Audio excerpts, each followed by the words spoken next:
दरवर्षीप्रमाणे मनात नसताना यंदा पण आमचं असंच ठरलं की श्रावण महिन्यात कुठेतरी फिरायला जायचं. दरवर्षी आम्ही फॅमिलीमध्ये जातो, यंदा असंच लेडीजचंच आमचं ठरलं की जायचं कुठेतरी वन डे ट्रिप. त्यात पण भीमाशंकर दर्शन बोलल्यावर मी तर एकाच पायावर तयार झाले, कारण श्रावण महिन्यात महादेवाचं दर्शन झालेलं चांगलं असतं म्हणून मी लगेचच तयार झाले. आणि इकडे बघा आलेलो फायनली भीमाशंकरला. दुःख तर तुम्ही बघू शकता, एकदम म्हणजे प्रसन्न असं वातावरण होतं. मग काय पहिल्यांदा लाईनला राहून घेतलं, 1-2 तासांनी आम्हाला दर्शन झालं. वाटलं नव्हतं 1-2 तासांतरी आम्हाला दर्शन होईल, कारण श्रावण महिन्यात गर्दी पण खूपच असते.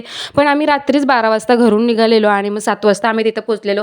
मस्त दर्शन वगैरे झाले. इकडे बघा हे जे शिवलिंग आहे ना, पंचमुखी शिवलिंग, हे रात्रभर त्या भीमाशंकरच्या त्या महादेवांच्या पिंडीवर असतं आणि दिवसा अशा प्रकारे ते बाहेर पालखीमध्ये काढून ठेवतात. तिथं पण दर्शन घेतलं आणि महादेवांचं पण दर्शन करून घेतलं. बघा तुम्ही, एकदम प्रसन्न असं वाटत होतं. जवळून काय आपल्याला शूट करायची परवानगी नसते तिथे, जिथे जसं जमेल तसं मला मी शूट करून घेतलं. आणि त्यानंतर बाहेर आल्यानंतर मस्त असं फोटो वगैरे काढून घेतलं. रस्त्यातच आम्ही एका ठिकाणी गाडी थांबवून सर्वांनी जेवण करून घेतले. बघा आम्ही जवळजवळ 55 माणसं होतो.